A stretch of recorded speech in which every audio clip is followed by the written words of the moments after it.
should have used it earlier. I mean later. That was a mistake. Yeah. Could have healed. Oh no! You kidding me? Double paralysis? Now we got 9 turns. We did get the score though, even though the turns wasn't there. Okay. Well, back to the drawing board, I guess. Yeah.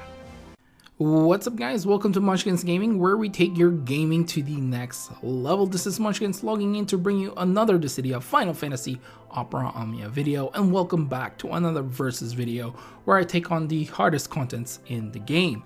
And this time it's going to be on Garland's Lost Chapter Chaos difficulty fight, and of course this is going to be the challenge quest.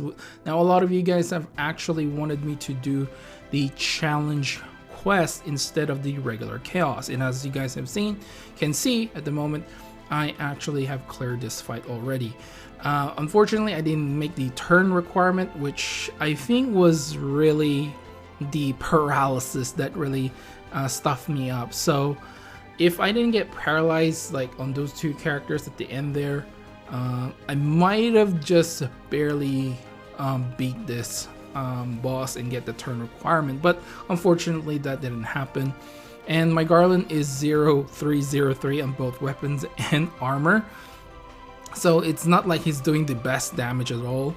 And I actually not very confident using Garland. I don't know his rotations and stuff, since I don't really use him that much, but yeah, if I played a little bit better, I think I could have gotten it in my first go around. Unfortunately, that didn't happen. Now, as you guys might have guessed, because there's no real background music coming from the in-game BGM, this is like a pre-recorded. Now, I did record my reaction here, alright? Or my live commentary with the fight, but unfortunately when I played it, the background music is so loud, it was drowning out my voice. And I couldn't figure it out. I even tried to detach the audio and convert it into a WAV file, and then went to Audacity and then tried to fix it there, which fixed it a little bit, but there were still some points in the video where my voice just gets drowned out. The background music was so high. I don't know what happened with my screen recorder, because previously when I dropped down the volume of the audio, it usually drops down the audio level of the background music, and that lets my my voice really resound more and doesn't get covered up by the BGM.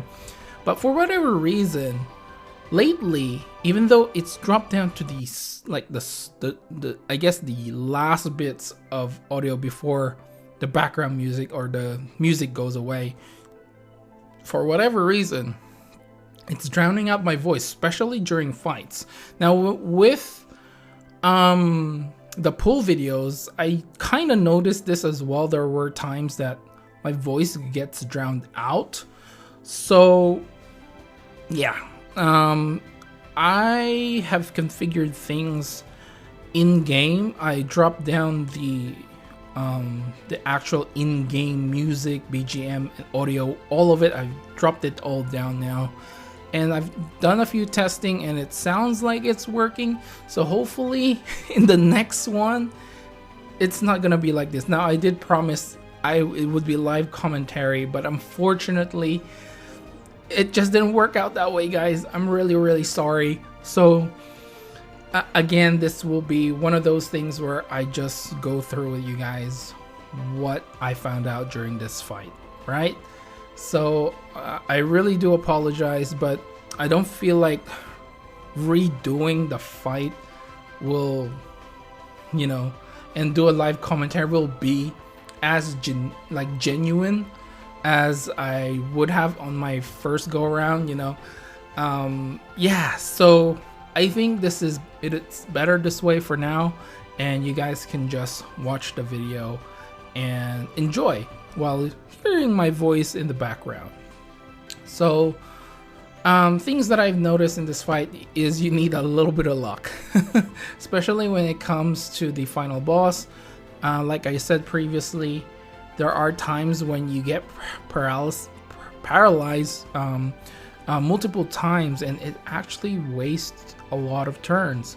On my first go around, I believe I got paralyzed like 4 to 5 times in total. And as you guys saw on that clip, I actually got 2 of my characters paralyzed towards the end, which really I think cost me that fight.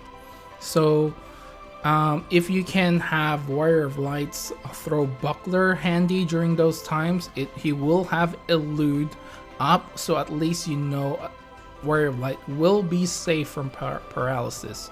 So make sure you use your throw buckler when the enemy boss's recharge bar is full.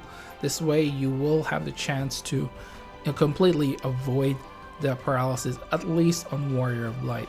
Now your 2 other characters unfortunately will have to dodge it, or at least pray that the paralysis actually misses. So yeah, unfortunately there's really no other way to go around it, because you are kind of forced to use the boosted character or the synergy team in this particular fight. So there's that. In terms of the phantoms, honestly, you can use a lot of your HP attack plus here, especially if you're using Sephiroth. He isn't so bad. I mean, he's not capping, but once you have him at full stacks for both his buffs, he will have a pretty good brave regen, and you should be able to at least use HP attack plus and basically, you know, cap as much as you can. Obviously, if you have the Brave Battery for Warrior of Light, he will definitely cap his Brave.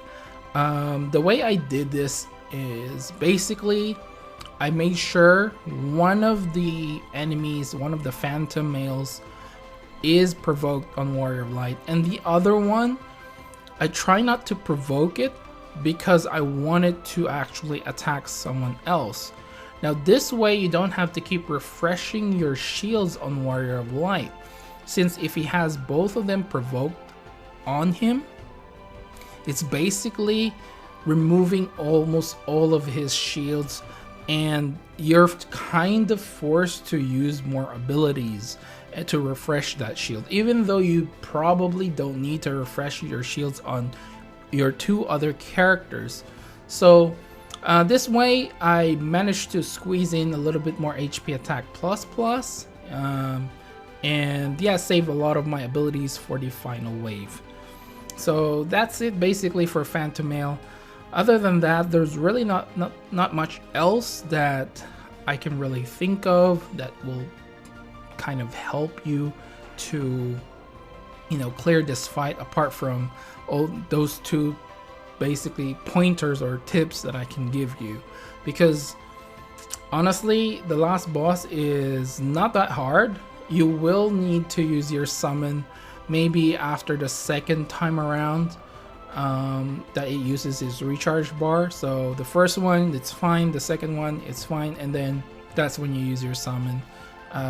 You can use it later on as well if you really want to, but I think that is the safest point.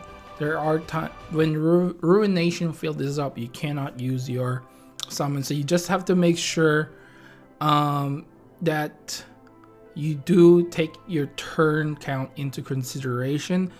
That's why I felt like after the 2nd Ruination Field is gone, that's probably the safest time to actually use your summon. Because if you try and push it, especially if you're using Garland, you might like keep delaying the boss, and eventually you won't have enough turns before the Ruination Field comes off, and then you can use your summon again. So those are just like my tips. Again, guys, I'm really sorry. I really do apologize that it turned out this way. I really hope that what I did with the settings in my phone right now will work. The reason why I don't like recording on my PC on the emulator is, one, it can crash. As you guys might have seen in one of my videos, it could have crashed. And the other thing is, sometimes with emulators, they don't necessarily work 100% of the time. Now, there will be times that the game will just keep on crashing and won't work, and I don't want to rely too much on the PC for that, like the emulator, you know. So I do prefer to record on my phone with my headset, and this way I'm sure that the possibility of crashing is very, very low, unless, you know, it's the actual game having troubles itself. And yeah, hopefully with the changed settings, it will be okay. In saying that, I think I will end the video right here. You guys will be seeing this in a little bit of faster speed, because the video is going to be pretty long, and without a live commentary, I can't justify actually making the video this long and me just talking for another 10 minutes, you know. So that's it for this video. Please do remember to click like and subscribe if you haven't already. It does help my channel, and I really do appreciate all the support that you guys give me. Make sure to follow me on Twitter and on Facebook at Monchkinz Gaming, and don't forget, if you do like this video, it does help with the YouTube algorithm as well. Leave down in the comments below which team you use for this particular challenge quest. I know it's very limited to 4 characters, but I would still like to know which one you went with. I'm kind of guessing everyone will have Warrior of Light, since he is the only healer here, but you can prove to me that I'm wrong, that you didn't use Warrior of Light. So leave it down in the comments below. Now, I guess the final question is, as well, is if you guys are still interested in the normal or the regular chaos fight videos, please leave it down in the comments below as well, because I don't mind actually doing two videos, like the regular chaos and the challenge quest, because to me it's not that a big deal. There's really not much editing that I need to do, especially if the live commentary actually works. I don't know what it is, what happened on my phone. Maybe, you know, I updated it and something stuffed up. I'm not really sure. I don't know, actually. I haven't checked my old videos or my previous videos if this happened as well. So yeah, I'm a bit curious now. I might check it out. It could be drowning out my voice, but yeah, that's it for this video, guys. This is Monchkinz logging off. Thank you very much for watching, and I'll see you guys in the next level.